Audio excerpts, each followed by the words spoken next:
The desert sun hung heavy over Fort Davidson's outdoor firing range, beating down on baked earth that hadn't seen rain in 43 days. Heat shimmered in waves across the concrete firing positions, distorting the air until everything beyond 100 yards looked like it was underwater. The smell of gun oil and cordite hung thick, mixing with the metallic taste of dust that coated every surface, every breath. It was 15:45 hours on a Thursday afternoon in September, and 15 personnel were scattered across the range, running qualification drills that had become so routine they'd stopped paying attention to the details. The crack of rifle fire echoed off the equipment sheds in irregular rhythm. Someone laughed. Someone cursed. Standard Thursday operations. Admiral Thaddeus Crane crossed the firing line with the kind of confidence that comes from 30 years of wearing stars on your collar. 58 years old, chest heavy with ribbons that told stories he no longer bothered to tell, jaw set in the permanent expression of a man who'd spent 3 decades being obeyed without question. 6 officers flanked him in crisp Navy uniforms, their boots crunching on gravel that radiated heat like a griddle. They were supposed to be inspecting range operations, but Crane's attention had snagged on something that didn't fit the pattern. Near the equipment shed, sitting cross-legged in a narrow strip of shade, was a woman in standard issue fatigues. No name tape, no rank tabs, no unit patch. Nothing to identify her beyond the basic fact that she was military, or had been, or was pretending to be. Her uniform was faded from too many washings, the kind of worn-in look that suggested either poverty or indifference to appearance. She sat perfectly still, hands moving with mechanical precision over a disassembled M110 sniper rifle. A cleaning cloth traced small circles across the bolt carrier group, each movement economical, practiced, the kind of muscle memory that doesn't come from a manual or a weekend course. It comes from repetition measured in thousands of hours, not hundreds. Crane stopped walking. The officers behind him stopped too, a choreographed halt that spoke to hierarchy and habit. The woman didn't look up, just kept cleaning, cloth moving in the same steady rhythm, like she was alone on the range, like 6 officers and an admiral weren't standing 15 feet away staring at her. Crane's mouth curved into something that might have been a smile if it held any warmth. He'd seen this before. Enlisted personnel who thought sitting on the range without supervision was somehow acceptable. Support staff who confused proximity to weapons with understanding them. The military had gotten soft in some ways, letting standards slip, letting people forget that every space had a hierarchy and every hierarchy had rules. His voice carried across the gravel, pitched loud enough for everyone on the range to hear. "So tell me, sweetheart, what's your rank?" He paused, letting the question hang in the air like a blade waiting to drop. "Or are you just here to polish our rifles?" The laughter that followed was immediate, sharp, the kind of laughter that feeds on itself, each officer trying to prove they got the joke. They were part of the in-group. They understood the Admiral's particular brand of humor. Lieutenant Tyler Harrison stepped up beside Crane, 32 years old, lean and tanned, with second in command written in every cocky angle of his stance. He crossed his arms, lips curling into something approximating a smile. $10 says she thinks the safety is the on-off switch. Harrison's voice carried the particular confidence of someone who'd never been seriously challenged, never been truly tested.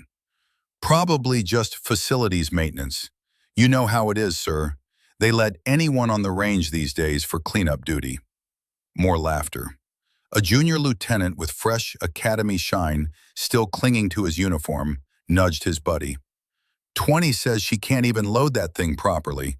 50 says she's never fired anything bigger than a 9mm. The woman's hands never stopped moving. Cloth, bolt carrier, small circles. Her breathing was visible if you watched closely. Steady, controlled. The rhythm of someone who'd learned to manage stress through deliberate technique. 300 yards away, near the range control tower, Rangemaster Curtis Webb turned his head. 62 years old, Spine still parade ground straight despite 15 years of running this range, and 25 years before that doing things the military preferred to keep classified. His face was weathered like desert stone, carved into permanent lines by sun and wind and the weight of seeing too much. Webb had been logging scores on a tablet, half listening to the radio chatter from the active firing positions.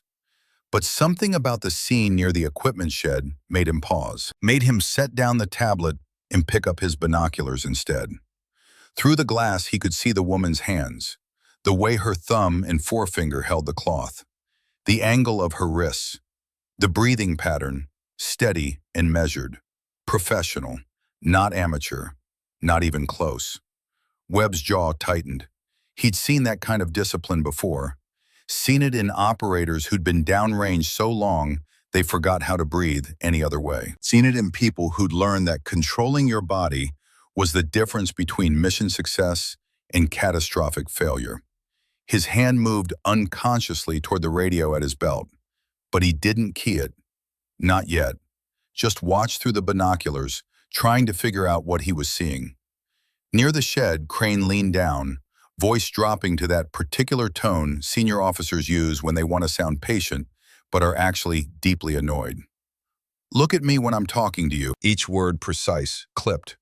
Petty officer or seaman or whatever you are. The woman's hands stilled for just a heartbeat, just long enough to notice if you were watching. Then she set down the bulk carrier, placed the cleaning cloth beside it with the same careful precision she'd used for everything else. Her fingers were steady, no tremor, no hesitation, no visible reaction to the mockery, the laughter, the Admiral standing over her like a teacher hovering over a student who'd failed to do her homework. When she finally raised her head, her eyes were calm. The kind of calm that comes from seeing worse things than public humiliation. They met Crane's stare without flinching, without anger, without any readable emotion at all. "No rank to report, sir." Her voice was quiet, neutral. The kind of voice that doesn't rise to bait, doesn't get defensive, doesn't explain. "Just here to shoot." Harrison snorted, a sound of pure disbelief. "Just here to shoot. You hear that, Admiral?" He turned to the other officers, playing to his audience. "She's just here to shoot. Hope she's got someone to hold her hand on the trigger. Recoil on these babies can be rough if you don't know what you're doing." Another officer chimed in, grinning. "Maybe we should spot for her, make sure she doesn't hurt herself, or embarrass the Corps. Either way, it'll be entertaining." Webb shifted his weight behind the tower, hands still hovering near the radio. The woman's grip on that bolt carrier had been textbook. Index and middle finger positioned exactly where they needed to be for a speed reassembly in low-light conditions. The kind of grip you learned in advanced tactical training, the kind that became automatic after 10,000 repetitions. He swallowed hard, watching. Crane straightened, hands moving to his hips in a posture that broadcast authority, impatience, and absolute certainty that he was in control of this situation. "You're cleared to be on this range?" "Yes, sir." "And you're planning to shoot today?" "Yes, sir." "At what distance?" For the first time, something flickered across the woman's face. Not quite a smile, more like the shadow of one, gone before it fully formed, like she'd remembered something amusing and then decided it wasn't worth sharing. 800 meters, sir." The laughter that followed was immediate and loud. Harrison actually slapped his knee, wiping imaginary tears from his eyes. 800, right, okay. He looked at Crane, shaking his head. "Sir, with all due respect, I'd like to see this. For educational purposes, understand. I think we could all use a good laugh after this morning's briefings." Crane's expression didn't change, but there was a glint in his eye now.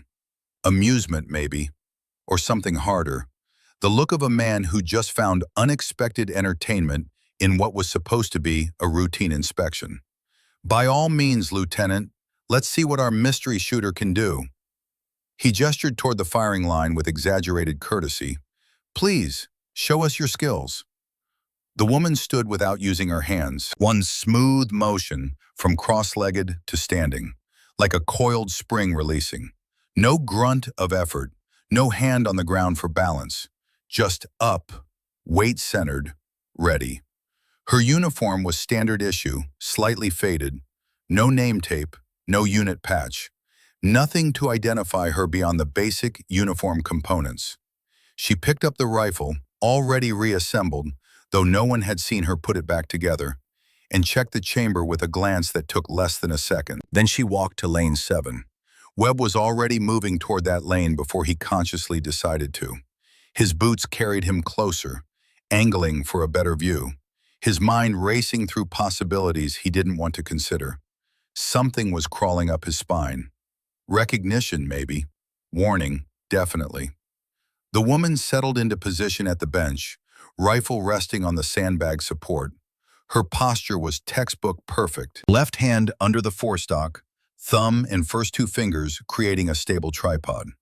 Right hand on the grip, angled at exactly 45 degrees, elbow down and back. Body squared behind the weapon, shoulder pocket accepting the buttstock like it was designed to live there. She made one small adjustment to the rear bag, shifted it maybe a 1/4 inch, patted it twice, then went still. Harrison leaned against the tower railing, arms crossed, clearly enjoying himself. Somebody get her some extra ammo. She's going to need a lot of practice rounds to even get on paper at that distance. He raised his voice. Hey, do you even know where the safety is? Someone else called out. Probably thinks the scope is a telescope. Get ready for the comedy show, boys. The woman didn't react to any of it, just sat there, focused. Her fingers stayed outside the trigger guard. Range discipline. Perfect. Textbook. The kind of discipline that gets beaten into you through endless repetition, through range officers screaming in your face until trigger finger discipline becomes more automatic than breathing.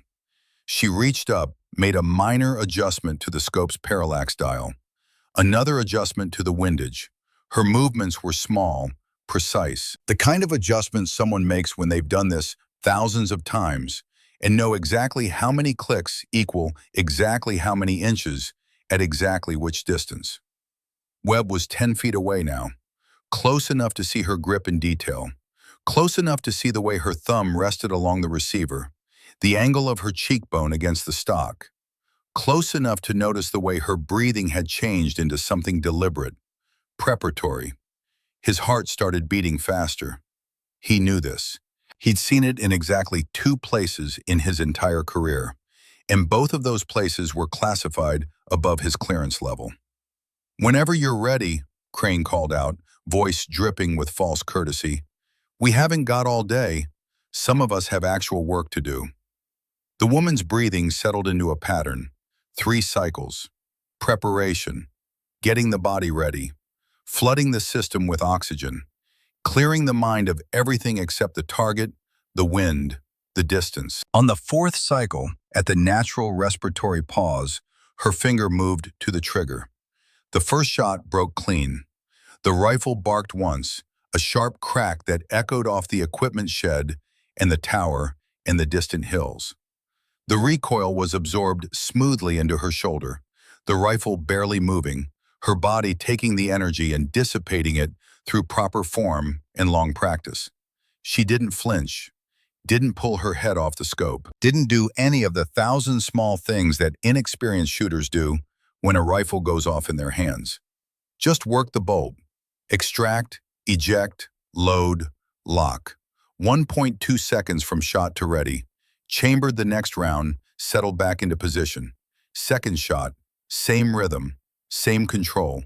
Bolt, chamber, settle, fire. Third shot, 4th, 5th. Total elapsed time from first shot to 5th shot, 18 seconds. Webb didn't need to check the target monitor, he already knew, but he looked anyway, pulling the spotting scope to his eye and ranging downfield to the 800-meter mark. The target was a standard E-type silhouette, black on white, with concentric scoring rings marked in values from 6 to 10. In the exact center, where the highest value zone sat like a bullseye, there were 5 holes. 5 perfect holes, clustered so tight They almost overlapped. Center mass, every single one. He lowered the scope slowly. His hands were shaking, just slightly, but enough that he had to clench them to make it stop. In 15 years of running this range, he'd seen Olympic shooters. He'd seen Spec Ops veterans. He'd seen Marine Scout snipers with 20 years of trigger time. None of them, not one, had ever shot a group that tight at that distance under pressure. Not unless they were part of something very, very different. Harrison had gone quiet. The other officers, too. They were staring at the monitor screen mounted on the tower, the one that showed the automated camera feed of the target downrange. The computer's scoring system was displaying the results in bright green numbers that seemed to glow in the afternoon sun. 5 shots, 5 tens, 800 meters, 18 seconds. Group size, 2.1 inches. For context, the Marine Corps record at this distance was 24 seconds with a 4-inch group. This woman, this no-rank nobody sitting in the shade cleaning a rifle, had just beaten it by 6 seconds with half the spread. Crane's jaw was tight. He stepped closer to the screen as if proximity would change what he was seeing. "Check the equipment," he said quietly, voice stripped of all the earlier amusement. "Make sure the rangefinder is calibrated correctly." "Sir, it's calibrated every morning," Webb replied, his voice rough, catching in his throat. "That's protocol. It's accurate. Check it anyway." One of the junior officers jogged out to the 800-meter line, handheld laser rangefinder in hand. He took 3 readings from different positions, then radioed back. "Distance confirmed, sir. 800 meters, plus or minus .5. Harrison was staring at the woman now. She'd sat back from the rifle, hands resting loose in her lap, face still neutral, still calm. Like she'd just done something completely ordinary. Like beating a Marine Corps record was the same as making coffee or tying her boots. He cleared his throat, the sound harsh.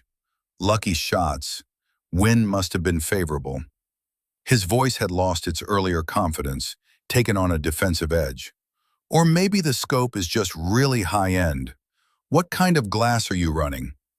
The woman didn't answer, just looked at him, expression unreadable. "I asked you a question," Harrison said, voice sharper now, trying to reassert control over a situation that had slipped away from him. "Standard issue Leopold," she said, each word minimal, economical, same as everyone else. "No way," Harrison shook his head. "No way someone shoots like that with standard gear. There's got to be modifications, custom work." He looked at Crane. "Sir, I'd like to inspect her rifle. Make sure there's no unauthorized modifications." "Laser sights, stabilizers, anything that might give an unfair advantage." Crane nodded once. "Do it." Harrison moved toward lane 7, hand outstretched like he was going to confiscate evidence.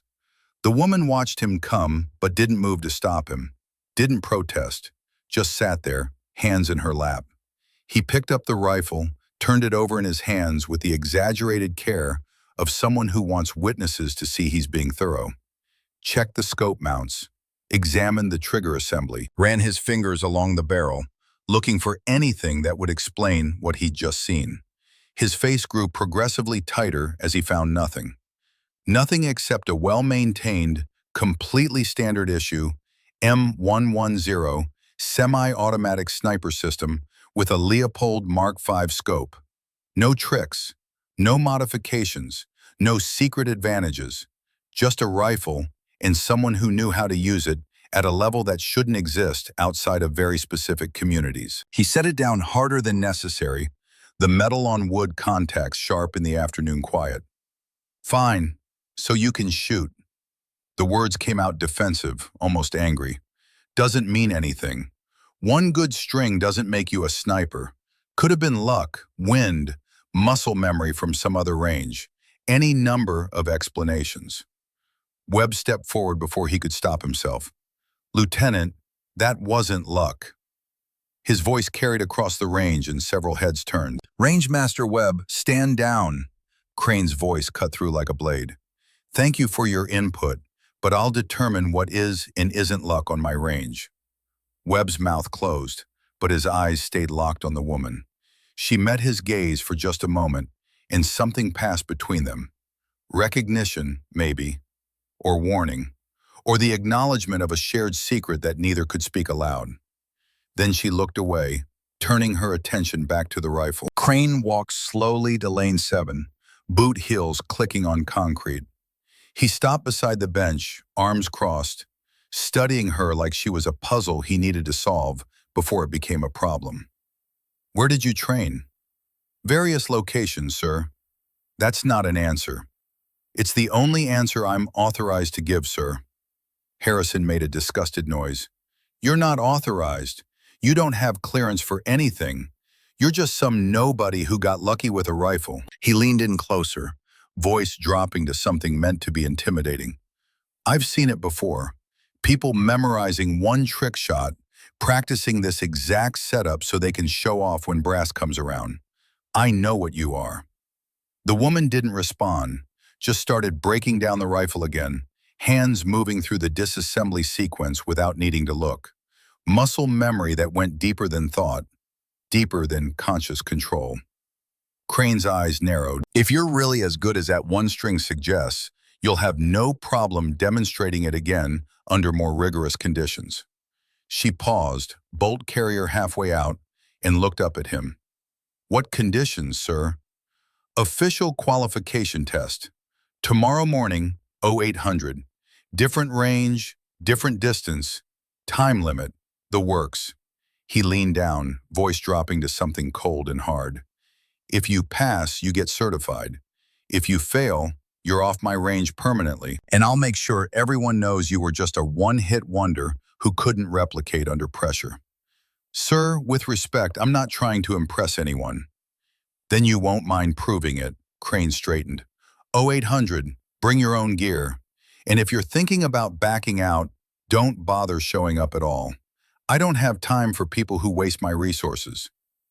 Harrison grinned, the expression ugly. "This is going to be fun. I'll make sure to bring a camera, for the records, of course." The officers drifted away, voices rising again in speculation and jokes, the atmosphere turning almost festive. They'd have a story to tell tonight. The mystery woman who got one lucky shot and then got exposed as a fraud. Entertainment value in watching someone fail when they'd gotten too cocky.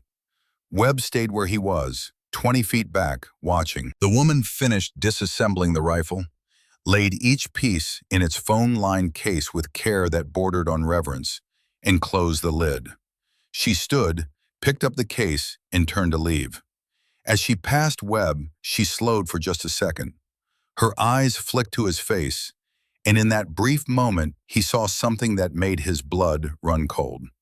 Not anger, not fear, just a kind of tired patience, like someone who'd been waiting a very long time for something inevitable to happen. Like someone who knew exactly how this was going to play out and had already accepted it.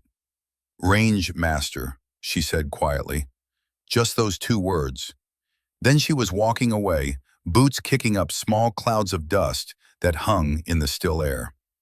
Webb watched her go until she was out of sight, disappeared around the corner of Building 12. Then he pulled out his radio and switched to the encrypted command channel. His hand was shaking again, worse this time. "Control, this is Range Webb. I need to flag something. Off record." The response crackled back immediately. "Go ahead, Webb." He hesitated, glancing around to make sure no one was in earshot.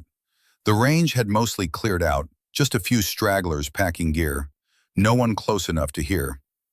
"That shooter who just cleared 800 meters in under 20 seconds. 5 perfect 10s. He stopped, swallowed hard.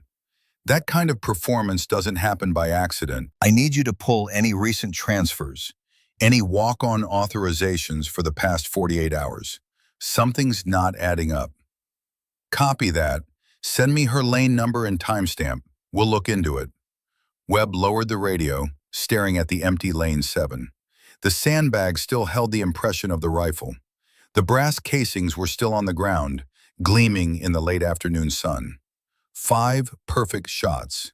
18 seconds. 800 meters. He'd been doing this job for 15 years. He'd seen every kind of shooter the military produces. Champion marksmen, competitive shooters, combat veterans with decades of experience. And none of them, not one, had ever shot a group that tight at that distance, under that kind of pressure. Not unless they were part of something very specific, very classified, very dangerous. He picked up one of the spent casings, turned it over in his palm. Standard Lake City brass, 62-grain boat tail hollow point, nothing special, nothing modified, just a bullet that went exactly where it was supposed to go. Delivered by someone who'd probably done this so many times, the rifle felt like an extension of her body. He pocketed the casing almost without thinking and headed back toward the control tower. His mind was racing now, connecting dots he didn't want to connect, forming a picture he really didn't want to see. Because if she was what he suspected, then Admiral Crane had just made the worst mistake of his career. And tomorrow morning, when she showed up for that qualification test, things were going to get very complicated very fast. The sun dipped lower, painting the range in shades of copper and shadow. Somewhere in the distance, a door slammed. Voices carried on the wind, fading as personnel headed back to barracks and offices, already thinking about dinner, about evening plans, about everything except what had just happened at Lane 7. The range emptied out, leaving only the targets standing sentinel in the heat. Lane 7 sat quiet, waiting. Tomorrow morning was going to be interesting. Fort Davidson Administrative Building, 17:15 hours. Lieutenant Tyler Harrison sat in the small office he shared with two other junior officers, laptop open, coffee going cold beside his elbow. He'd been staring at the same screen for 10 minutes, watching the range footage on repeat. The woman, the rifle, 5 shots, 18 seconds, every single one dead center. The timestamp in the corner read 15:47:22 to 15:47:40.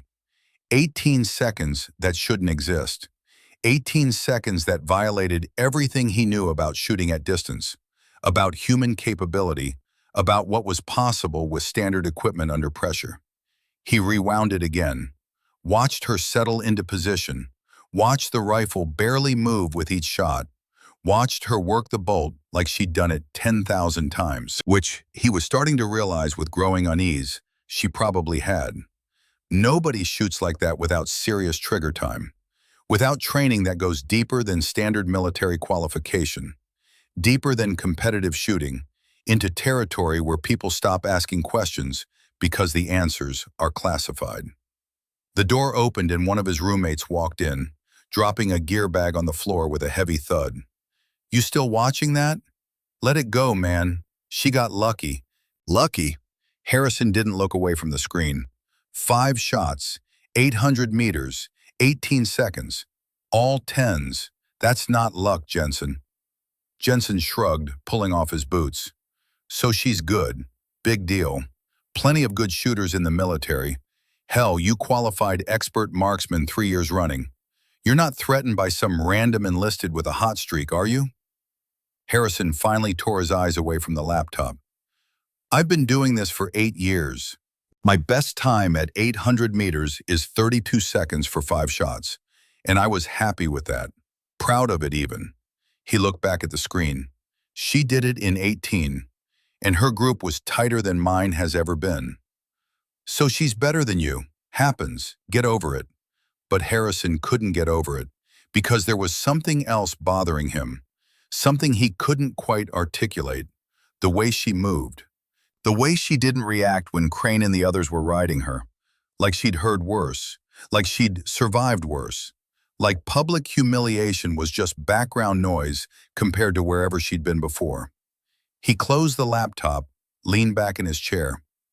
"I'm going to check her gear tomorrow before the test, make sure everything's regulation."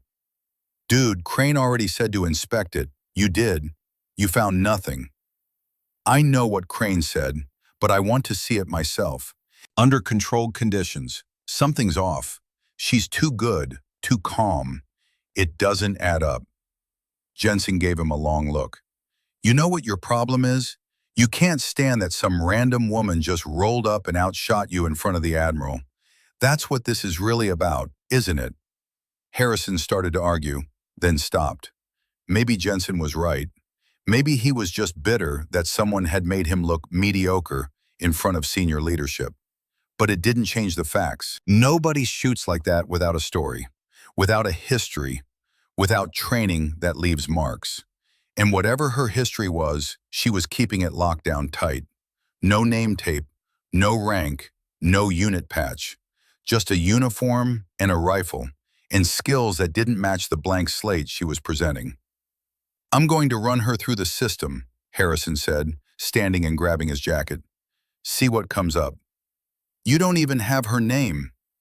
"I've got her face. I've got the time and date she was on the range. I've got her biometrics from the sign-in desk.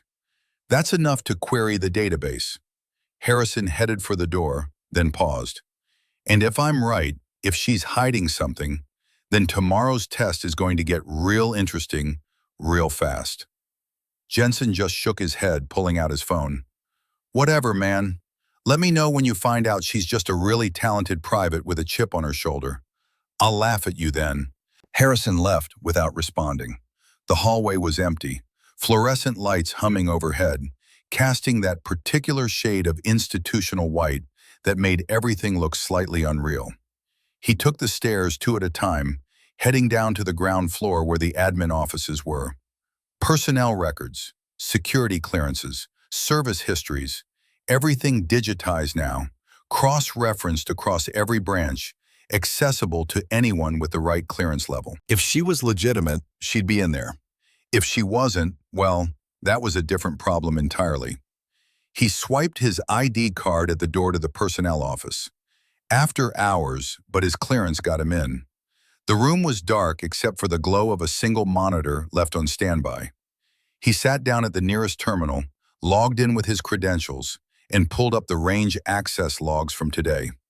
Scrolled through until he found Lane 7, timestamp 1545 to 1600 hours. The entry was there, but the name field was blank. Just a notation. Walk-on, cleared by Rangemaster Webb. Harrison frowned. Walk-ons were supposed to show identification. That was protocol.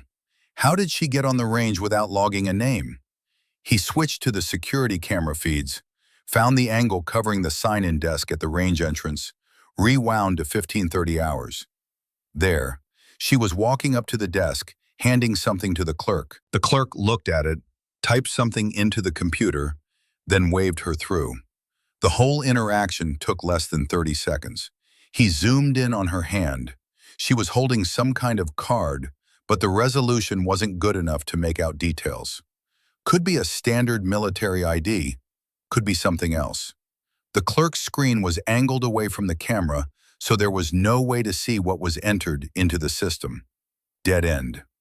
Harrison sat back, frustrated. He was missing something. Some piece of information that would explain who she was and why she was here. He thought about the way Rangemaster Webb had reacted, the way the old man had gone quiet after seeing her shoot, like he'd recognized something, understood something the rest of them hadn't. The way he'd made that encrypted call, moving away from everyone else before keying his radio. Webb knew something. Harrison was sure of it. And tomorrow, before that test started, he was going to find out what. Rangemaster's office. 1745 hours. Curtis Webb sat at his desk, hands folded, staring at the phone. It had rung 20 minutes ago. The conversation had lasted less than 5 minutes. 5 minutes that changed everything. The voice on the other end had been calm, professional, the kind of voice that doesn't waste words, doesn't explain more than necessary, doesn't leave room for questions.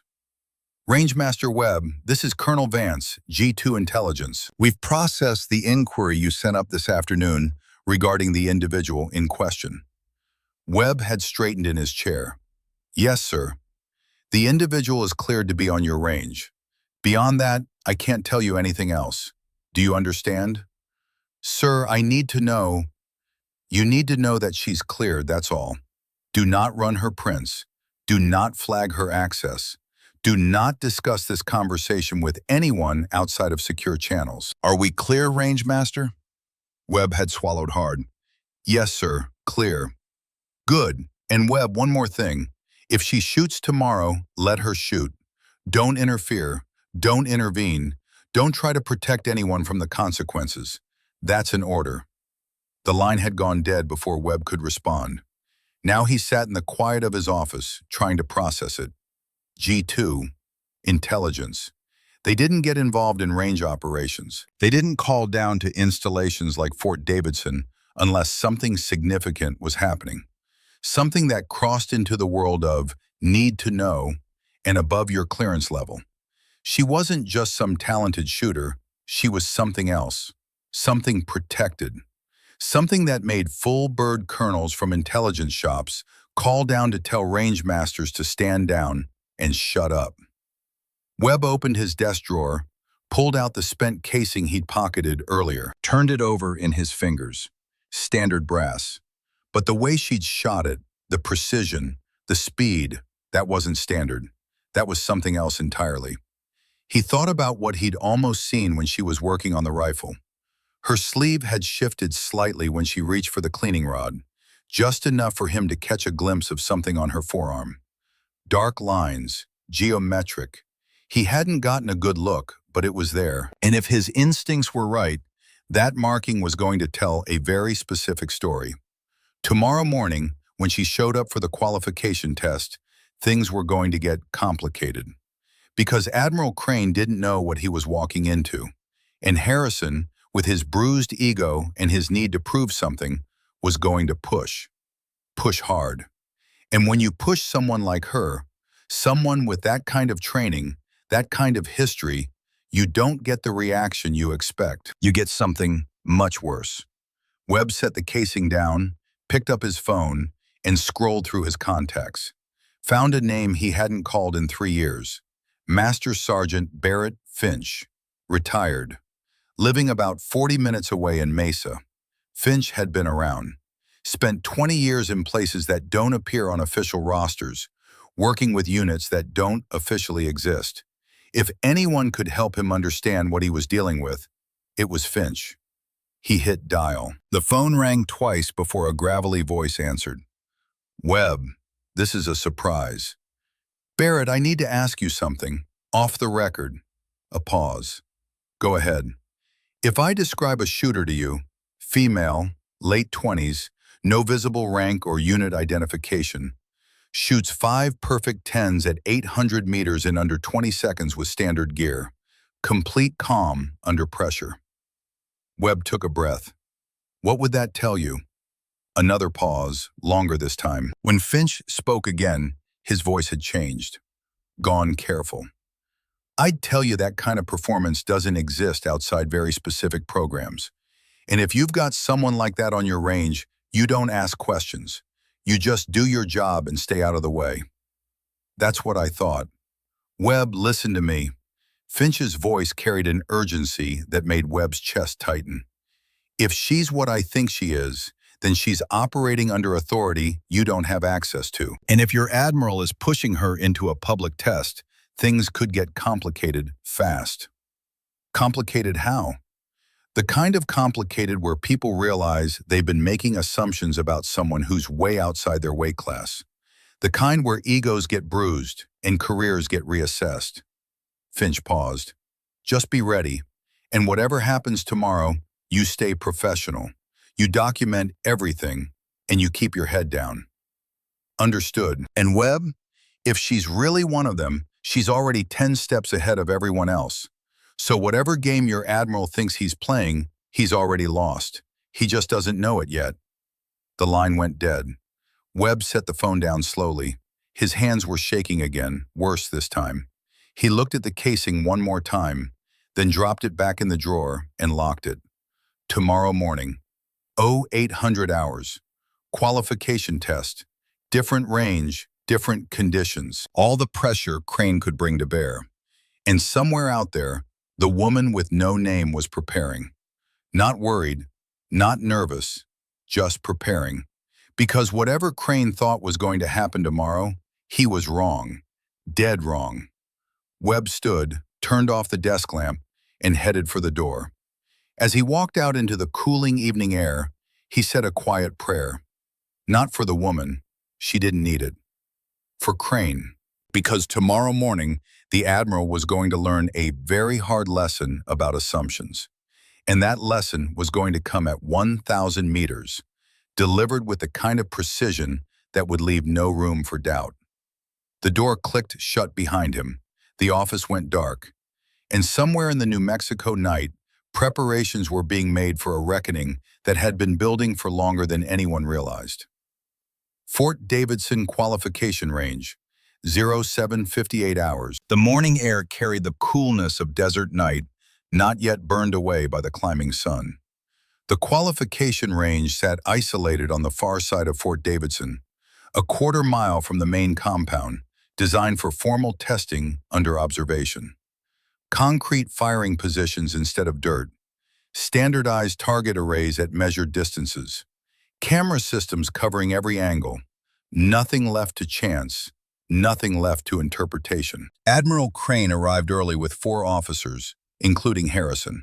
They set up observation positions with clear sight lines to Lane 3, the designated testing lane. Harrison carried a thick clipboard loaded with range regulations, equipment specifications, scoring criteria. He'd been up since 0500, preparing, ensuring every detail would be documented, making certain that when she failed, it would be recorded from every angle, preserved for posterity. Rangemaster Webb stood near the control booth, face unreadable. He hadn't slept. He'd spent the night reviewing protocols, running scenarios in his head, trying to figure out how to manage what was coming. Colonel Vance's orders had been clear. Don't interfere. But Webb knew, in the way that experienced soldiers know things, that this morning was going to be one of those times when following orders meant watching something significant unfold. By 0758, a crowd had gathered. Word had spread overnight through the barracks, through the mess halls, through the informal networks that exist in any military installation. The mystery shooter who'd embarrassed the Admiral, the woman with no name who'd shot impossibly well and then vanished. People wanted to see her fail, wanted confirmation that yesterday had been luck, that the natural order where skill matches rank and experience still held. Harrison checked his watch. 2 minutes. Think she'll show, sir? Crane didn't answer. He was staring at the entrance gate, jaw tight. Something about yesterday kept nagging at him. The complete lack of reaction to pressure. The way she'd moved, economical and precise, like someone who'd been trained to eliminate wasted motion. He'd seen that before, in very specific people, in places where call signs replaced names, and missions stayed classified for 50 years. At exactly 0800, she walked through the gate. Same uniform, no insignia, rifle case in one hand. She moved through the crowd like they were invisible, eyes fixed on Lane 3. No hesitation, no acknowledgement of the whispers, the pointing, the cameras already recording, just steady forward motion. Harrison stepped into her path. I need to inspect your equipment before you shoot. Regulations. She stopped, looked at him, didn't speak. Regulations, he repeated, louder, playing to the crowd. Any shooter using personal weapons must submit to pre-qualification inspection. Open the case. She set it down, flipped the latches. The case opened to reveal the M110, broken down into components, each piece nestled in foam cutouts. Harrison knelt, examining each part with exaggerated care. Stock, receiver, barrel, scope. He checked serial numbers against a list he'd printed out, examined scope mounts for any sign of modification, measured trigger pull with a gauge he'd borrowed from the armory. Everything passed. Everything was exactly what it was supposed to be. Standard issue, regulation compliant, no tricks. His frustration mounted with each component that checked out. Finally, he closed the case. Fine, you're cleared. He stood. But understand this, you're shooting at 1,000 meters today, not 800. Different wind, different elevation, different everything. He paused, letting that sink in. 3 attempts, 5 shots each. Minimum score 45 out of 50 to pass. And this time we've got cameras on every angle, wind meters at 3 positions, and multiple witnesses with range-finding equipment. No questions about validity. She picked up the case, walked to lane 3, set up without a word. The crowd pressed closer. Someone joked about needing binoculars to see her miss. The atmosphere had turned carnival-like, excited, the kind of energy that comes from watching someone else fail publicly. The range safety officer called procedures over the loudspeaker, voice echoing across the concrete. "Shooter, you have 10 minutes to prepare. 3 attempts, 5 shots per attempt. Minimum score 45 to qualify. Range is hot. You may begin when ready." The woman settled into position. The ritual was familiar now, movements economical, no wasted motion. She adjusted the rifle on the sandbags, made scope corrections, checked the wind flags downrange. Harrison leaned toward Crane, voice low. "Watch, sir. First shot will be off. Classic amateur mistake at this distance. The additional 200 meters will expose her limitations." The first shot broke clean. Downrange, 1,000 meters away, the target camera displayed the impact. Center ring, 10 points. Harrison blinked. Wind assisted. Watch the next one. Second shot, same mechanical rhythm. Target camera showed another center hit, 10 points. The crowd began to quiet. Jokes stopped. People leaned forward. Third shot, fourth, fifth. Each landed center ring. Perfect group. 50 out of 50. First attempt. Harrison stared at the monitor, face going pale. "Check the rangefinder. Something's wrong. The distance must be off." Webb keyed the radio, voice flat. "All systems confirmed accurate.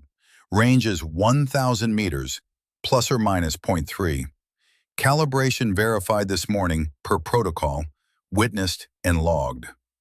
Crane stepped forward, eyes locked in the display. 5 holes forming a cluster smaller than his fist. At 1,000 meters with variable wind conditions.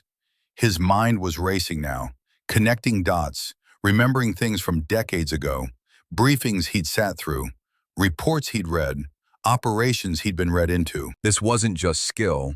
This was something else entirely. Attempt 2. The safety officer's voice crackled over the speakers. Harrison held up a hand. "Wait, change conditions." He looked at Webb. "Move her to lane 5. Webb's voice came back sharp over the radio. "Lieutenant, that's not protocol. The test parameters are established. You can't change them mid-qualification." "I'm invoking safety officer discretion. Lane 3 has wind shadow from the equipment shed. Lane 5 is fully exposed. If she's as good as she claims, it won't matter. I want to see her adapt to changing conditions. That's a legitimate test variable." Crane nodded slowly. "Do it." The woman stood without comment, walked to lane 5, set up again, same preparation, same efficiency. The crowd followed, murmuring. This was irregular. This was pressure. This was the kind of thing that broke shooters who weren't ready, who'd gotten lucky once and couldn't replicate. She didn't react. Just set up, settled, adjusted for the new angle and wind conditions. Lane 5 sat fully exposed to the desert wind. Flags downrange snapped harder, showing gusts to 10 miles per hour from the southwest. The angle was different too, requiring new calculations, new adjustments to compensate for the changed geometry. Harrison was counting on this, counting on the additional variables to break whatever lucky streak she'd had, to expose her as someone who'd practiced one specific setup and couldn't adapt. 5 shots, same rhythm, same precision. 5 more center hits, another perfect 50. 100 out of 100 total. The crowd fell completely silent. No jokes, no comments, just stunned attention. People were pulling out phones now, recording, understanding that they were witnessing something that would become a story, something they'd tell for years. Harrison dropped his clipboard. The clatter on concrete was loud in the silence. Third attempt. The safety officer's voice seemed uncertain now, like he wasn't sure what was happening, wasn't sure if this was supposed to be possible. No, Crane's voice cut through. No more attempts. She's qualified. He paused. More than qualified. He stepped closer to lane 5, studying her. She'd sat back from the rifle, hands resting in her lap, waiting. Who trained you? Various instructors, sir. That's not an answer. It's the answer you're cleared to receive, sir. Crane's jaw tightened. This wasn't insubordination. It was something else. Something that suggested she had clearances he didn't. Knowledge he wasn't authorized to access. A history that was classified above his level. I want your identification, your full service record, right now. She finally looked up at him, met his gaze directly. I don't think you do, sir. Not here. Not in front of everyone. That wasn't a request. Harrison moved closer, frustration and confusion warring on his face. Show us your ID. Show us your orders. Show us anything proving you're supposed to be here. Because I'm starting to think you're running some kind of scam, some kind of... He reached for her arm, intending to pull her to her feet, to force compliance, to reassert control over a situation that had completely slipped away from him. His fingers closed around her left forearm, gripped tight, pulled. The sleeve rode up. The tattoo became visible, clear, undeniable, scope reticle, crosshairs, rendered in precise black ink. The number 847 in clean digits below the reticle. Text underneath, Death Angel. Dates below that, 2015 to 2021. And at the bottom, partially visible, the JSOC insignia that marked her as part of Joint Special Operations Command. Harrison froze. His hand was still on her arm, but he'd stopped moving, just staring. His mouth opened. Nothing came out. The crowd erupted in whispers. Those close enough to see were pointing. Someone gasped. A camera flash went off, then another. Webb had gone white, gripping the console like it was the only thing keeping him upright. He'd suspected, but seeing confirmation was different. Seeing it made it real in a way that speculation never could. Crane stared at the tattoo. His face cycled through emotions too quickly to track. Confusion, disbelief, recognition, horror. His lips formed a word that didn't come out. Then louder, barely a whisper, but audible in the absolute silence. 847. The woman pulled her arm away. Harrison let go like he'd been burned. She rolled the sleeve back down, but the damage was done. Everyone had seen. Cameras had recorded. The moment couldn't be taken back. Ghost. Crane's voice was hollow now. All the earlier arrogance gone. Then louder, as memory crashed into present like a physical blow. You're Ghost. The silence was absolute. 50 people frozen. The call sign, Ghost. The number 847. The dates ending in 2021. The operator who'd been dead for 3 years, standing before them, breathing, alive, undeniable. An older man pushed through the crowd. Colonel Garrison Hale, 67 years old, retired JSOC, who'd driven 2 hours from Mesa because Webb had called him last night and said something unusual was happening. Hale had served with some of the best operators the military had ever produced. He knew the legends. He knew the names that didn't appear in official records. And he knew what 847 meant. Hale stopped 10 feet away, looked at the tattoo, still partially visible where the sleeve hadn't quite settled back into place. His face transformed. Recognition, respect, something close to awe. Death Angel. His voice carried authority, the kind that comes from decades of command. Operation Silent Dawn, Afghanistan, 2020. He took a step closer. You pulled Admiral Crane's team from that valley. 30 hostiles down in 6 minutes. Longest confirmed kill, 1,200 meters through a sandstorm. He looked at Crane. Admiral, they said she died in Kabul. 2021. Captured during a black operation, tortured for 8 months. He looked back at the woman. They said you were killed trying to escape. The woman stood slowly, faced Crane directly. When she spoke, her voice was clear, carrying across the silent range.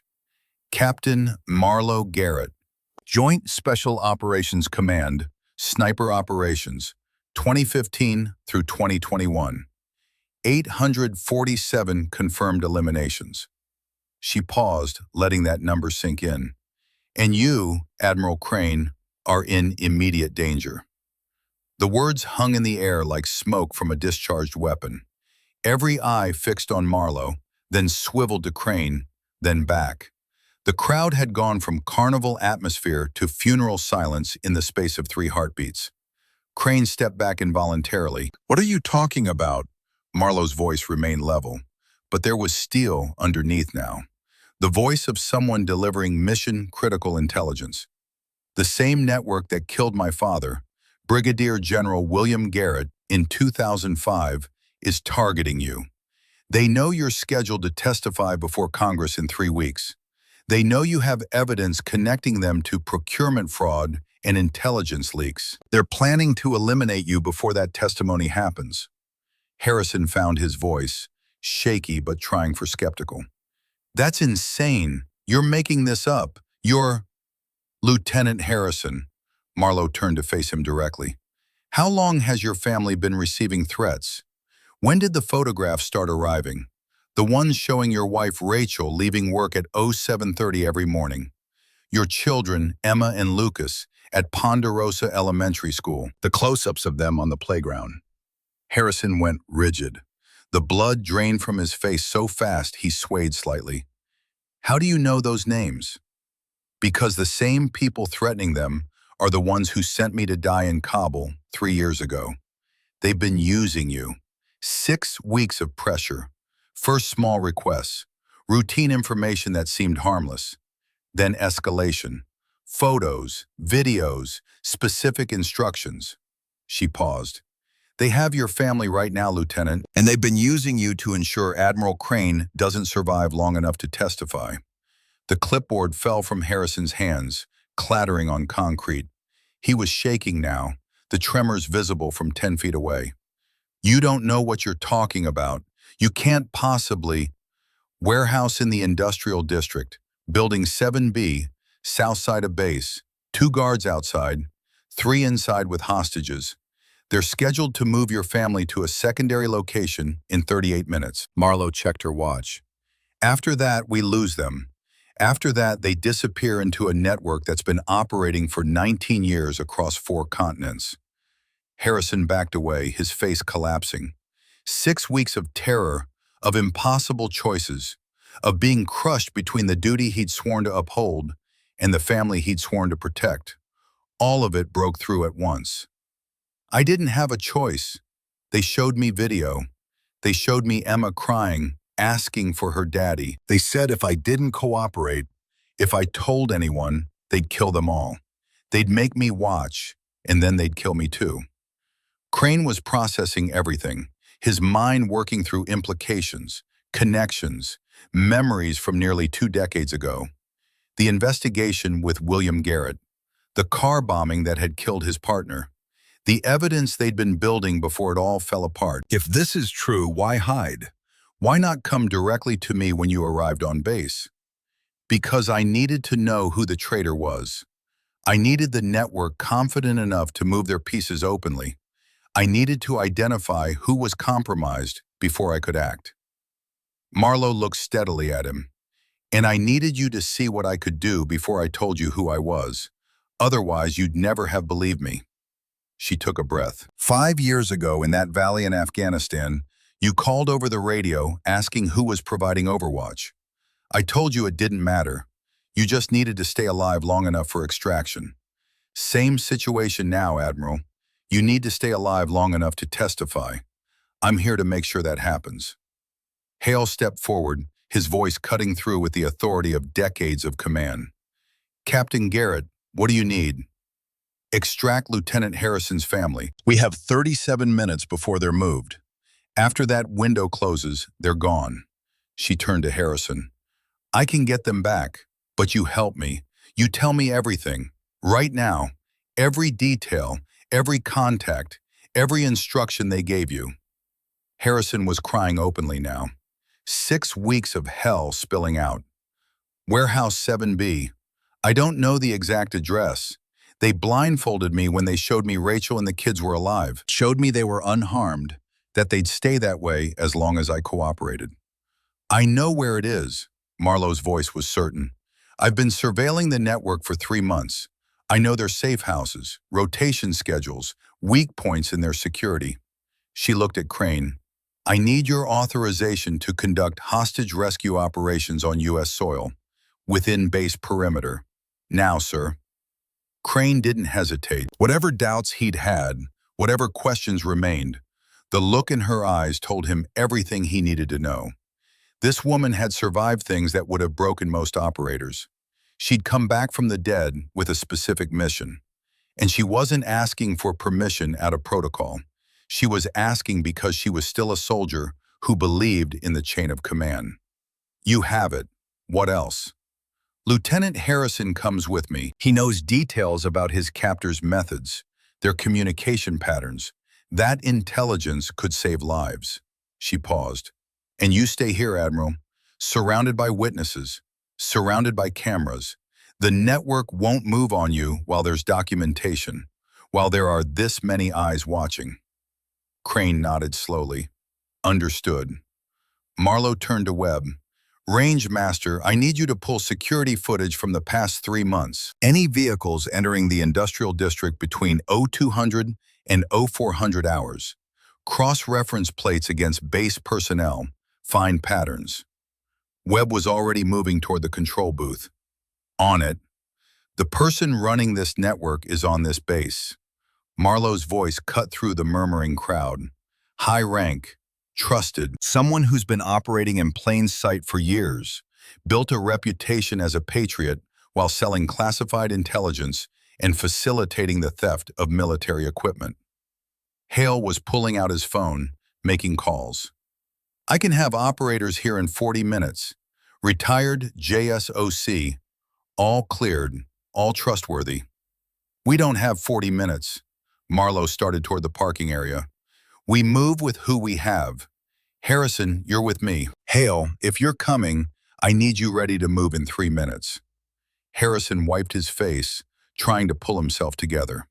Fighting through 6 weeks of terror to find the soldier underneath. What do you need me to do? Everything I tell you, exactly when I tell you, no hesitation, no second guessing. Can you do that? He straightened slightly, military training overriding fear. Yes, ma'am. Hale fell in beside them. Captain, I may be 67, but I can still put rounds on target, and I know small unit tactics. You need another gun, I'm it. Marlowe studied him for a moment, then nodded. Welcome aboard, Colonel. 3 other men stepped forward from the crowd. Veterans, all of them, reading the situation, understanding what was needed without being asked. They'd seen the tattoo. They knew what 847 meant, and they knew that when Death Angel called for backup, you answered. Within 2 minutes, they had a 6-person element loading into 2 vehicles. Marlowe drove the lead, Harrison beside her, hands clasped together to stop them from shaking. Hale and the others followed in a second vehicle.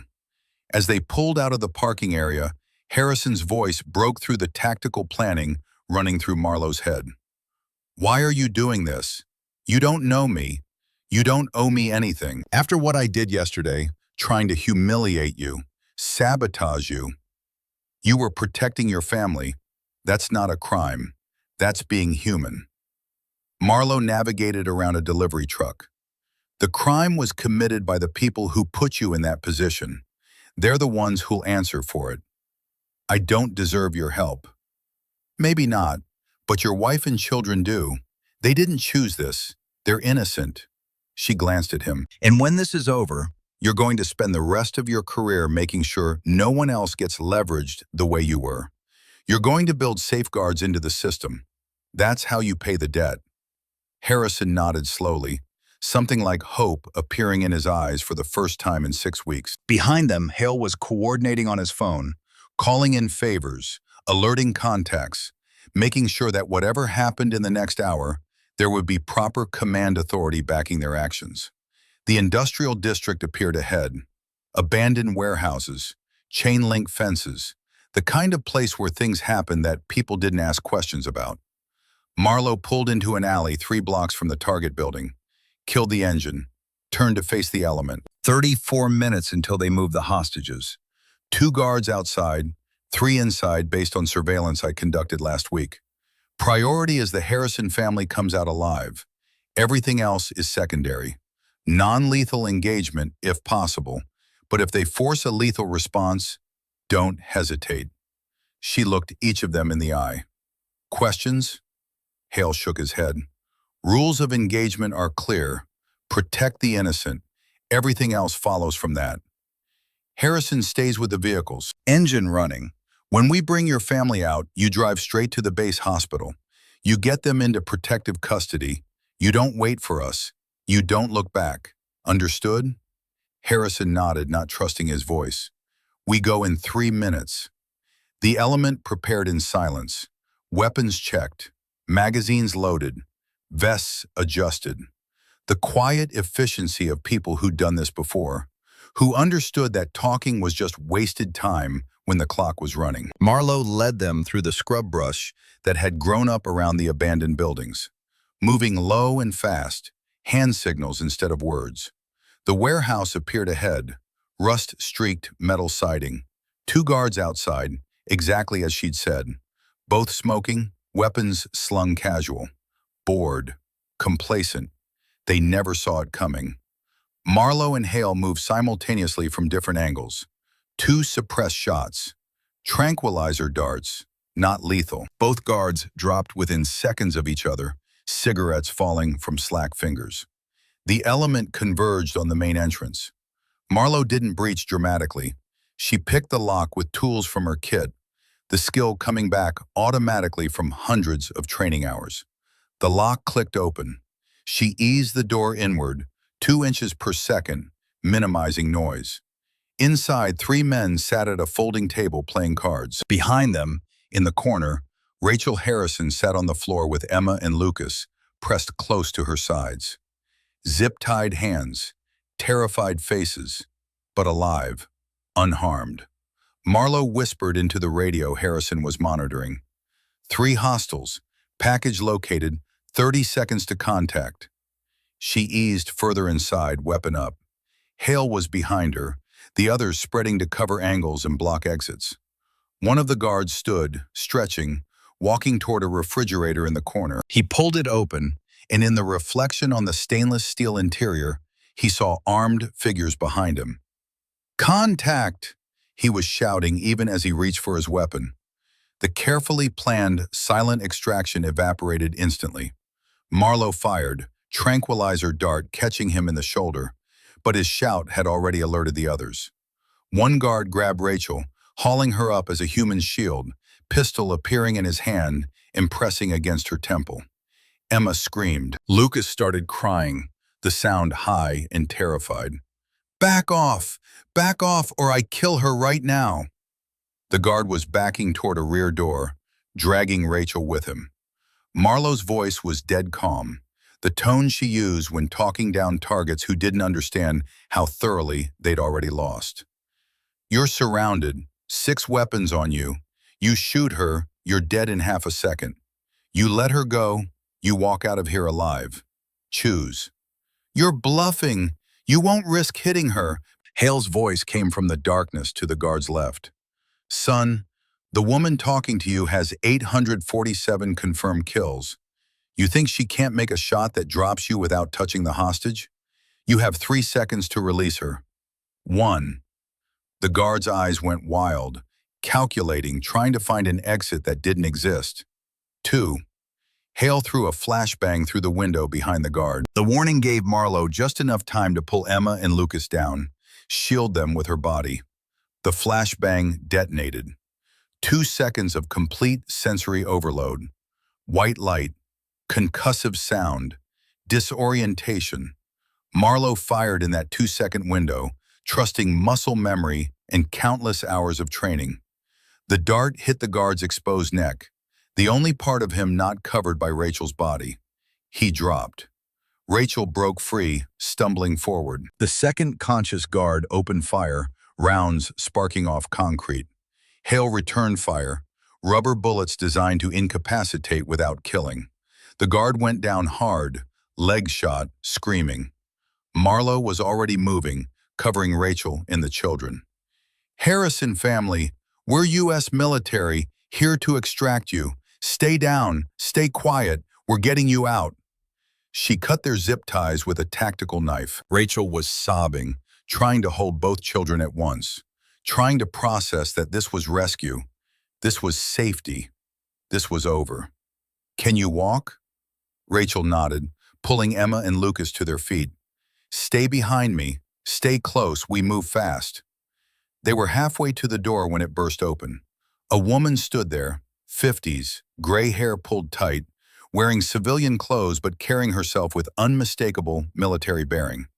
Behind her, 2 more armed men. The woman had a pistol in her hand, aimed at Marlowe. Her voice was cold, controlled. "I should have known. They said you were dead. I should have confirmed it myself 3 years ago." Marlowe positioned herself between the woman and the Harrison family. Recognition flashed. She knew this face from surveillance photos, from the files she'd been building for months. Colonel Diana Frost, deputy commander of Fort Davidson, or should I say, the architect of a 19-year conspiracy, procurement fraud, intelligence leaks, assassination of flag officers. Quite a resume. Frost's expression didn't change. William Garrett was a threat. He was going to destroy everything we'd built, expose operations that kept this country safe, that provided funding for black programs Congress would never approve. He was going to ruin careers of patriots who understood that sometimes the mission requires flexibility. "You murdered my father." Marlowe's voice didn't rise, but something in it made everyone in the room freeze. "You sold me to the Taliban. You've been running a criminal enterprise for 19 years and calling it patriotism. And you've been a killer for 6 years. 847 lives. Don't pretend moral superiority, Captain. How many of them really deserved it? How many were just following orders, doing their jobs?" Every single one was designated, confirmed, authorized through proper channels. I followed rules of engagement. Marlowe took a step forward. "You murdered a flag officer in a parking lot and framed it as mechanical failure. You sold classified intelligence to foreign actors. You're a traitor." Frost fired. The round went wide as Hale tackled her from the side, both of them going down hard.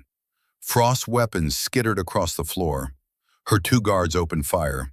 The warehouse erupted into chaos. Marlowe shoved Rachel and the children toward the exit. "Run! Now! Harrison's outside in the black SUV. Go!" Rachel didn't hesitate, pulling her children toward safety while Marlowe and the others provided covering fire. The firefight was brief but intense. Hale was grappling with Frost on the ground. The veterans with Marlowe were engaging the 2 guards with suppressed weapons, controlled bursts, tactical discipline. One guard went down from a rubber round to the chest. The other retreated through a back door. Frost broke away from Hale, scrambling for a rear office. Marlowe pursued, weapon up, moving through the doorway with the kind of aggressive clearing that comes from doing it hundreds of times in training and dozens of times for real. The office was small. Desk, filing cabinets, 1 window. Frost was at the window, trying to force it open for escape. She spun as Marlowe entered, backup pistol in hand, must have had it ankle holstered. They fired simultaneously. Marlowe's round hit Frost's leg. Non-lethal shot, precisely placed. Frost's round went high, impacting the doorframe. Frost went down, pistol clattering away. Marlowe approached, boot coming down on Frost's chest, pinning her. "You're going to testify. You're going to give up every name, every account, every piece of evidence. The whole network burns because of you." Frost laughed, the sound bitter. You think I'm afraid of prison? I lost my son to this system. Captain James Frost, killed in Afghanistan, 2012. Friendly fire that got covered up as enemy action because admitting we'd killed our own would damage morale, hurt recruitment, complicate the mission.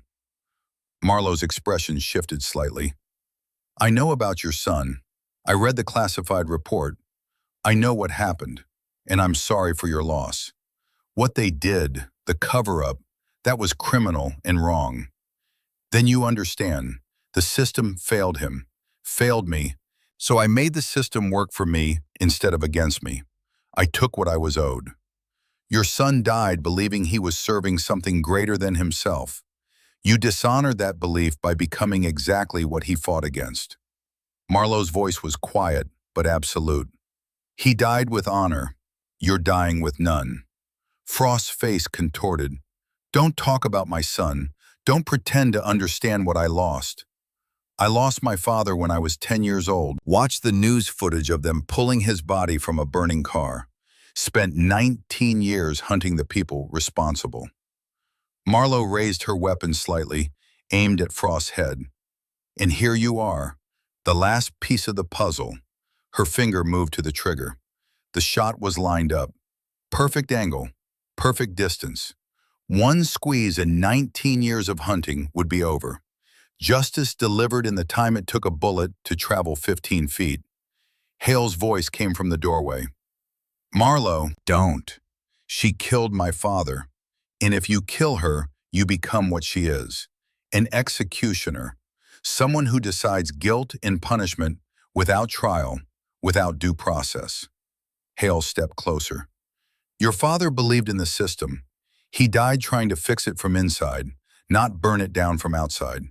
Don't dishonor his memory by becoming a murderer.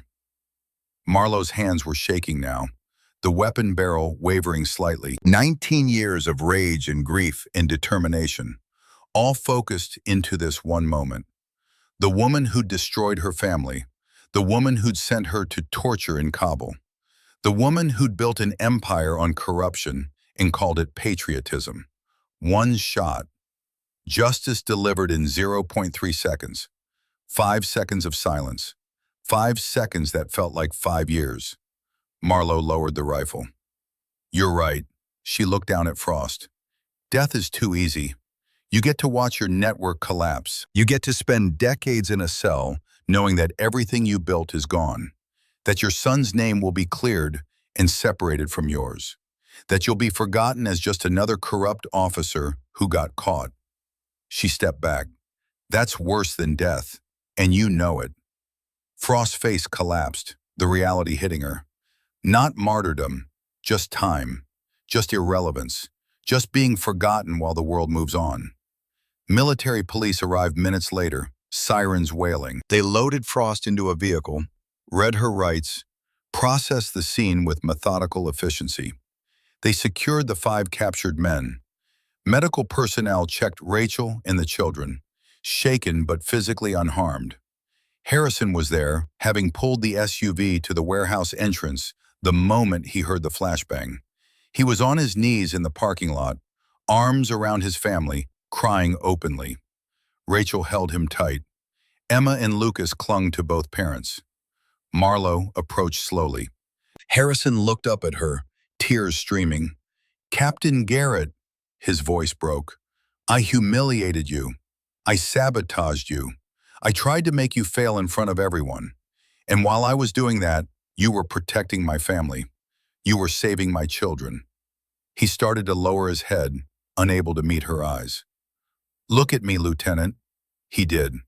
You were in an impossible situation. You made the choices you thought you had to make to protect your family. That's not weakness.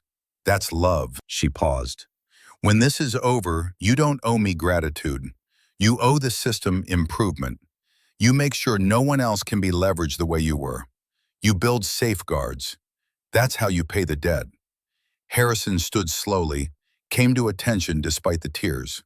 Saluted. Marlowe returned the salute. Go be with your family, Lieutenant. They need you. She turned as Crane arrived, military police escorts surrounding him. He'd been monitoring everything via radio from the range. He approached slowly, taking in the scene.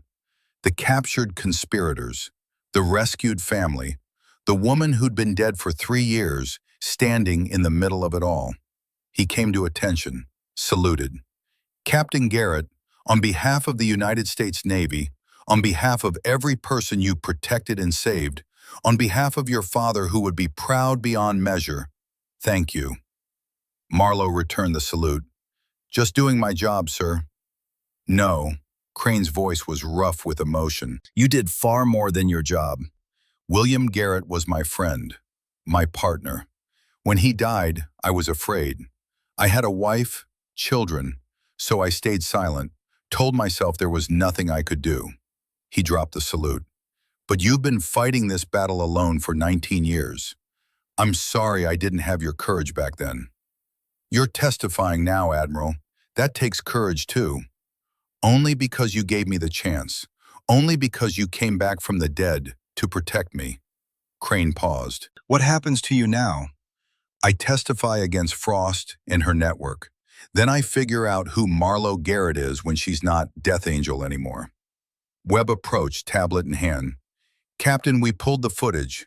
Frost's vehicle made 14 trips to this warehouse over 3 months. Always between 0200 and 0400. But there's more. He turned the screen toward her. A list of names.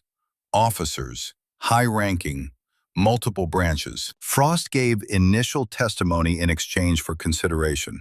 She named 18 officers across DOD as part of the network. 3 colonels. 7 lieutenant colonels. 4 majors.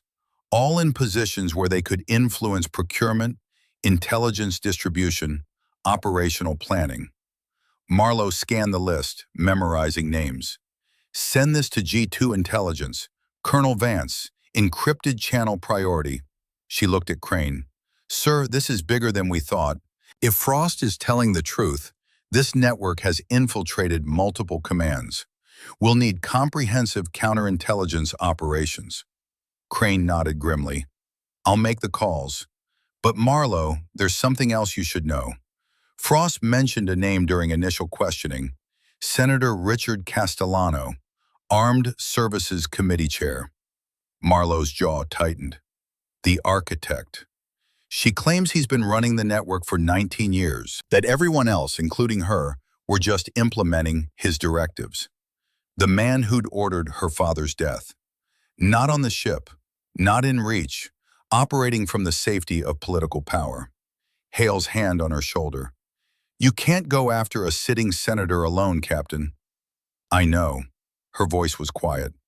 But I can testify. I can name him.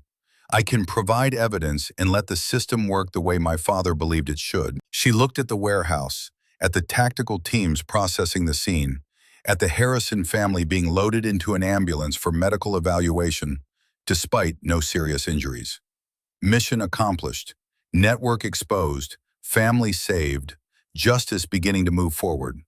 But she was exhausted. The adrenaline that had carried her through the rescue was fading, leaving only pain and fatigue. Hale noticed. You need medical attention, Captain. You've been running on fumes and determination for 3 days. I'll get checked out after debriefing. You'll get checked out now. That's not a request. Hale's voice carried the authority of someone who'd commanded elite operators for decades. You've done your part. Let others carry it from here. Marlowe wanted to argue, but her body was making the decision for her, knees buckling slightly. Hale caught her, steadied her. Easy, Captain. You've earned rest. The world was starting to blur at the edges. 3 days of planning, the confrontation with Crane, the qualification test, the rescue operation. It was all catching up. Medical personnel appeared with a stretcher. Marlowe tried to wave them off, but Hale wasn't having it. Captain Garrett, as the senior JSOC officer present, I'm ordering you to accept medical evacuation. You will comply with this order. Despite everything, Marlowe smiled slightly. Yes, sir. They loaded her onto the stretcher. As they carried her toward the waiting ambulance, she heard Crane giving orders. coordinating the investigation, ensuring that everything she'd started would be finished. The last thing she saw before they closed the ambulance doors was the warehouse, the place where she'd completed the mission, where she'd saved innocent lives and captured the people who'd destroyed her family, where Death Angel had proven that 847 wasn't just a number. It was a promise kept. Naval Medical Center, San Diego, 48 hours later. The room was quiet, clean white walls, soft lighting, the kind of silence that only comes from being somewhere truly safe. Marlo sat in a chair by the window, watching the sun set over the Pacific. Her ribs were properly bandaged now, the minor injuries from the warehouse operation treated and healing. Fourth antibiotics had pushed back the lingering effects of old wounds that hadn't quite healed right. She'd slept for 18 hours straight after they brought her in. When she woke, the news was already breaking across secure military channels. Major international conspiracy dismantled. Stolen weapons procurement network exposed. Multiple high-ranking officers under investigation. The door opened. Commander Roland Blackwood walked in carrying 2 cups of coffee.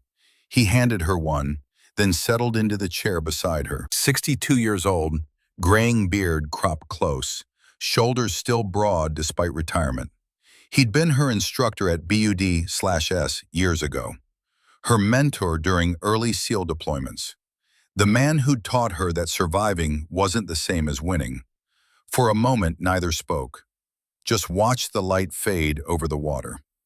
"They're calling you a hero," Roland finally said. Marlo sipped her coffee. "They're calling me reckless. Both can be true." She smiled slightly. "Admiral Crane wasn't happy I inserted myself into an active operation without proper authorization. Admiral Crane is alive because you inserted yourself. He knows it. Everyone knows it." Roland leaned back. Frost started talking the moment she realized there was no way out. Gave up her entire network. 18 officers arrested so far. Supply routes exposed. Financial accounts frozen. You didn't just stop one operation, Marlo. You broke an entire infrastructure. Good. The weapons are back in custody. Encryption devices. Everything Harrison helped them steal under duress. You saved a lot of lives. Marlo turned to look at him. "I keep thinking about the 19 years. All that time hunting. All those confirmed kills. And the person who ordered my father's death is still in Congress." Roland's expression softened. "Castellano?" Frost confirmed it. He's been the architect from the beginning. Everyone else was just following his directives, taking his money, doing his dirty work. She set down her coffee. "And he's untouchable. Senator, committee chair, protected by political immunity and layers of deniability. He's not untouchable. He's just protected differently. You can't kick down his door, but you can testify. You can provide evidence. You can let the system work. The same system that let him operate for 19 years? The same system that just arrested 18 corrupt officers because one captain refused to quit." Roland's voice was firm. "Your father believed the system could work if good people forced it to. You just proved he was right." Marlo was quiet for a long moment, staring at her hands, at the scars from years of service, at the calluses that would never completely fade. What if it's not enough? What if Castellano walks? Then you've still won, because you exposed him. You put his name on record. You connected him to 19 years of corruption. Even if he avoids criminal charges, his career is over. His power is gone. And the network he built is destroyed." Roland paused. "Sometimes justice isn't one shot, one kill. Sometimes it's the long game, the kind your father was playing before they murdered him." The door opened again. A man in civilian clothes entered, holding a briefing folder. Late 40s, sharp eyes, the bearing of someone who'd spent a career in intelligence work. "Captain Garrett, I'm Deputy Director Morrison, FBI Counterintelligence. I need to ask you some questions about Senator Castellano." Marlo straightened in her chair. I'll tell you everything I know. Morrison pulled up a third chair, opened the folder. Colonel Frost's testimony has been corroborated by 3 other arrestees. They've all confirmed Castellano as the primary architect. But we need more. We need someone who can connect the dots between his actions and your father's murder. Someone who's been tracking this network for years. I've been tracking it for 19 years, since I was 10 years old and watched my father die.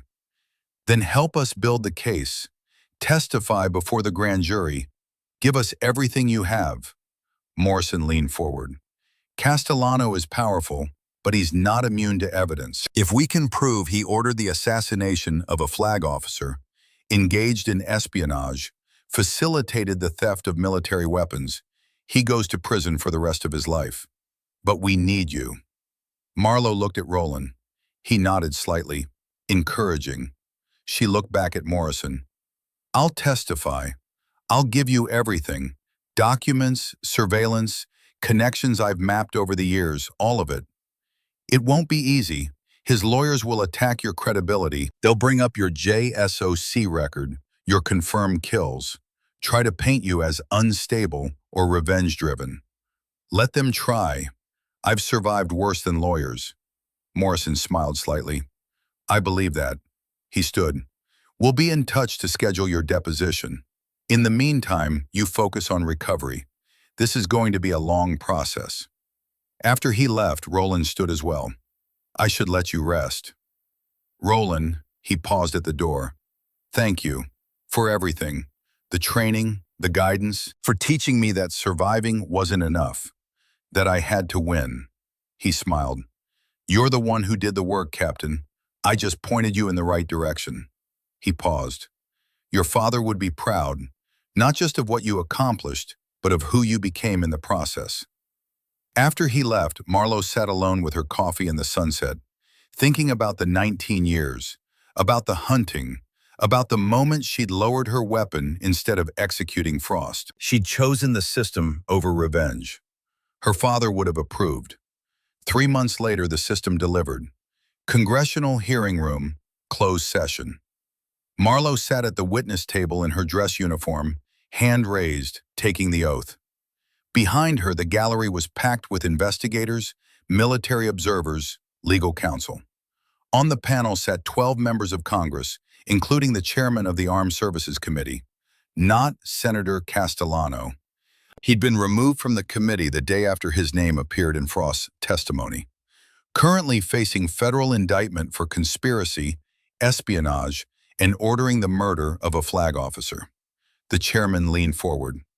Captain Garrett, you've been tracking this conspiracy for 19 years. Tell us how it started. Marlowe spoke for 6 hours. Detailed testimony, names, dates, financial transactions, operational patterns. She presented evidence that connected Castellano to her father's murder, to the theft of military equipment, to the network that had operated across 4 continents. When she finished, the room was silent. The chairman's voice was heavy. Captain, on behalf of this committee, on behalf of the United States Congress, I want to thank you for your service and your courage. What you've described here represents one of the most significant infiltrations of our military infrastructure in modern history. Your testimony will be instrumental in ensuring those responsible face justice. 3 weeks after that testimony, Senator Richard Castellano was arrested by FBI agents as he boarded a private jet at Reagan National Airport. Charged with conspiracy to commit murder, espionage, theft of government property, and racketeering. Bail denied due to flight risk. The trial lasted 4 months. Marlowe testified again, this time in open court. Castellano's lawyers attacked her exactly as predicted, called her a trained killer, suggested she was mentally unstable, implied her testimony was revenge fantasy. The prosecution countered with documents, financial records, communications, testimony from Frost and 17 other conspirators, all confirming Castellano's role. The jury deliberated for 3 days. Guilty on all counts. Sentencing, 40 years in federal prison without possibility of parole. Marlo wasn't in the courtroom when the verdict was read. She was in Arlington National Cemetery, standing in front of a white headstone in Section 60. Brigadier General William Garrett, United States Army. Born June 12, 1968. Died September 15, 2005. Beloved father, husband, patriot. She knelt slowly, placed her hand on the cold marble. I finished it, Dad. The mission. The investigation you and Crane started. Castellano's going to prison. Frost and her network are broken. All of it. Her voice was quiet. They threw me in the ocean once. Chained me to a block. Thought that would be the end. The wind moved through the cemetery. Soft. Reverent. But you taught me something. You taught me that finishing what you start isn't about surviving. It's about refusing to quit, even when it's impossible, even when you're alone, even when the easy choice is to give up. She paused. I didn't give up. I kept going. For you. For everyone you were trying to protect. She pulled something from her pocket.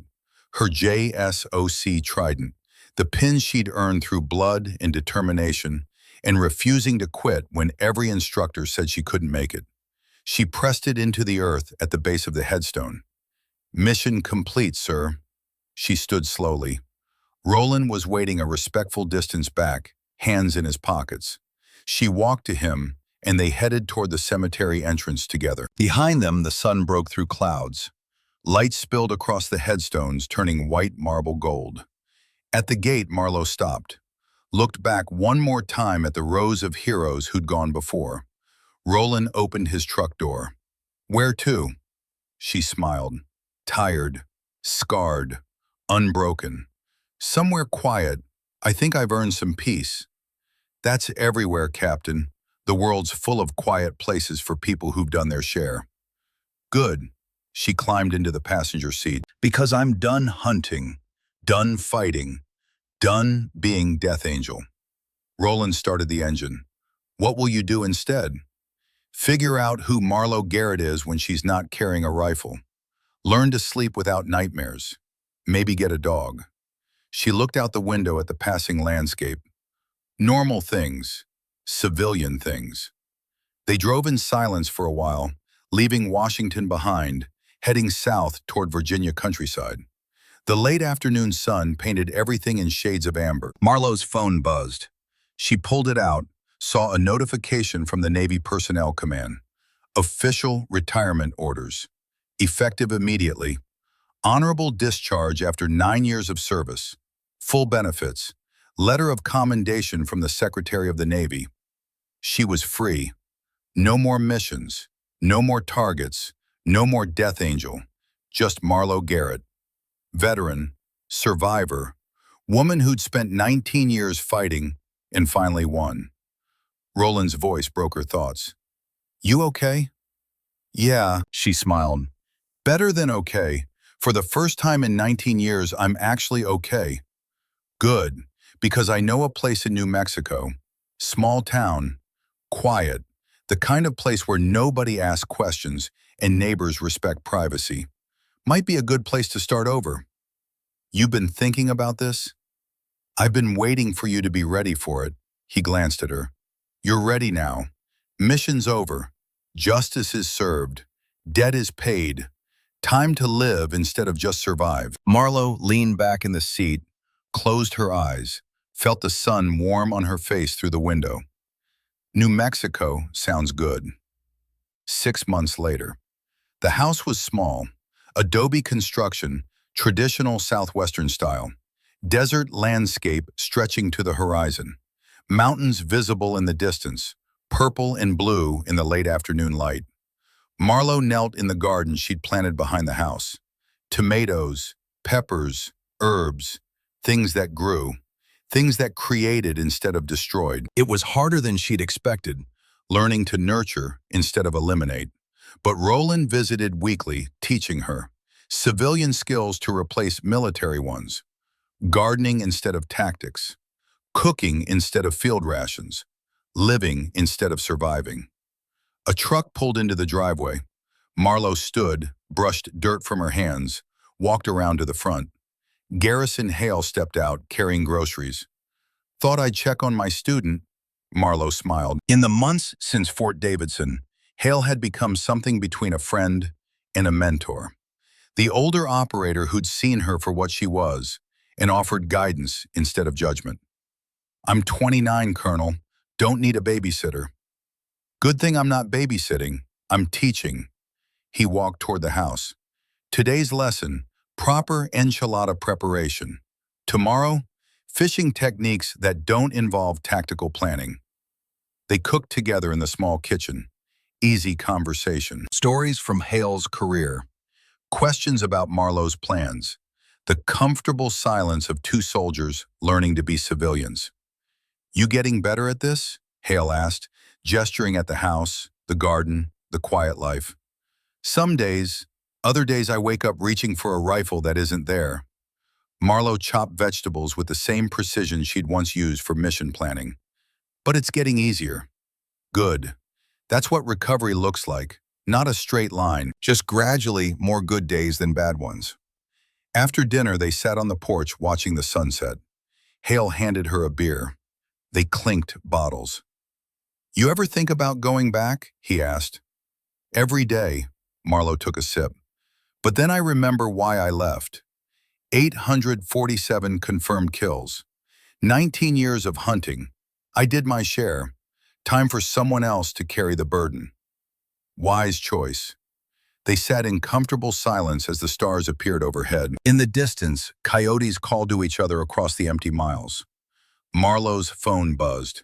She glanced at the screen, saw an unknown number, almost ignored it, then answered anyway. "Captain Garrett." A voice she didn't recognize. Professional. Official. "This is Garrett." "Deputy Director Morrison, FBI.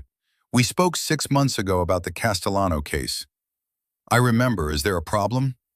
"No problem. I'm calling with good news. Castellano's appeals were denied. He's being transferred to maximum security federal prison in Colorado. He'll serve his full sentence. It's over." Marlowe was quiet for a moment. Over. After 19 years, it was finally over.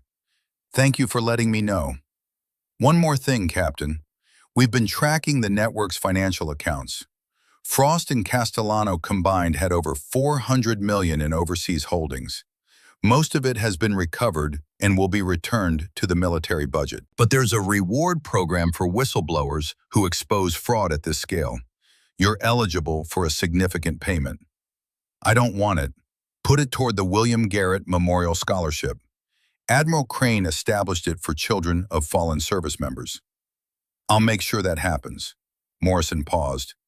"Captain, what you did made a difference. Real change. Oversight has been reformed. Safeguards implemented. The system is better because you forced it to be better." After the call ended, Marlowe sat holding the phone, staring at the stars. Hale waited, patient. Castellano's appeals were denied. He's going to maximum security for the rest of his life. "How do you feel?" "I don't know." Marlowe set down the phone. "I thought I'd feel satisfied, vindicated, but I just feel tired." "That's normal. You spent half your life preparing for that moment. Now it's done, and you have to figure out what comes next." "What does come next?" "Whatever you want. You're 29 years old, honorably discharged, free from debt and obligation. The world's open." Marlowe looked at the desert stretching endlessly before her, at the small house she'd made into a home, at the garden growing despite the harsh climate. "I think I'll stay here for a while. Keep learning how to be someone other than Death Angel. Maybe get that dog I mentioned. Figure out who Marlowe Garrett is when she's not hunting." Sounds like a good plan. They finished their beers in silence. Hale stood to leave, paused at his truck. "Your father would be proud, you know. Not just of what you accomplished, but of the choice you're making now. To put down the rifle. To choose peace over revenge. That takes more strength than most people realize." After he drove away, Marlowe walked to the garden, knelt among the tomato plants she'd been nurturing for months. They were starting to fruit now, small green tomatoes that would ripen in a few weeks. evidence that she could create instead of destroy. She heard a vehicle approaching, turned to see a familiar SUV pulling up. Tyler Harrison stepped out, followed by Rachel and the kids. They'd driven 4 hours from Fort Davidson to visit, did it every month since the rescue, brought groceries, helped with home repairs, spent afternoons letting Emma and Lucas run around the desert property. Emma ran up to Marlo, carrying a drawing. "I made this for you." Marlo took it carefully. A crayon drawing of a woman with a rifle standing in front of a warehouse, protecting stick figure children from stick figure bad guys. The woman labeled Captain Marlo, our hero. Her throat tightened. "This is beautiful, Emma. Thank you." Rachel approached, hugged her.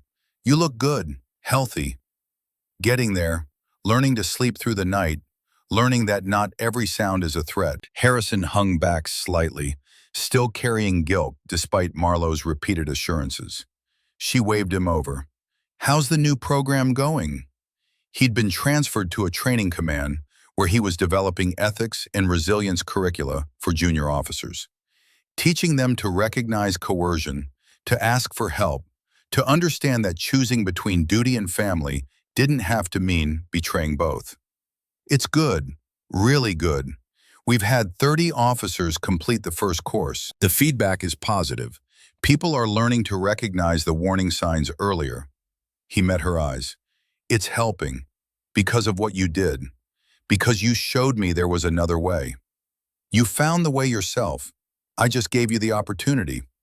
They stayed for dinner. Lucas showed Marlo the rocks he'd collected. Emma talked about school. Rachel and Marlo discussed gardening, while Harrison and Marlo reviewed his program curriculum, making suggestions, improving the training. Normal conversation, normal evening. The kind of life Marlo had thought was impossible 6 months ago. As they prepared to leave, Emma hugged Marlo tight. "Will you come visit us sometime?" "Maybe. When I'm ready for that much noise and chaos." Emma giggled. "We're not that bad." "You're perfect. That's the problem.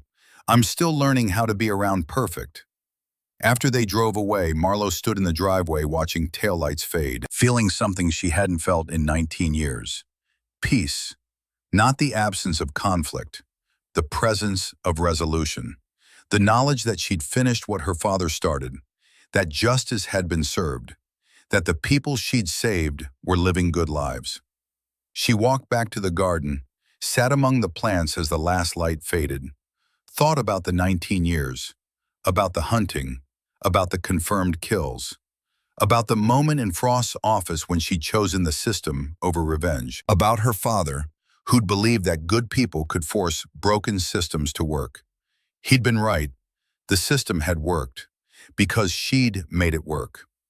Marlo pulled out her phone, scrolled through photos, found one from Arlington, her hand on her father's headstone, the JSOC trident pressed into the earth. "Mission complete, Dad," she whispered to the photo. "I'm coming home now, not to you, but to myself, to whoever I am when I'm not Death Angel anymore." She put the phone away, looked at the stars appearing overhead, and for the first time in 19 years, Marlo Garrett breathed without counting, without tactical purpose, without preparing for the next mission. Just breathed, because the mission was over. Death Angel had earned her rest. The rifle case sat in the closet, cleaned, maintained, but unused for months. A reminder of who she'd been, what she'd done, the price she'd paid. But it stayed closed, because some chapters end not with drama, but with quiet, with gardens instead of battlefields, with teaching instead of killing, with peace instead of war. And Marlo Garrett, after 847 confirmed kills and 19 years of hunting, had finally found her way home. Not to a place, to herself, to the woman her father had hoped she'd become. Strong, capable, unbroken, but no longer hunting, no longer fighting, no longer Death Angel, just Marlo, and that was enough. The stars burned overhead, the desert held its breath, and in a small adobe house in New Mexico, A warrior learned to be human again, one quiet day at a time.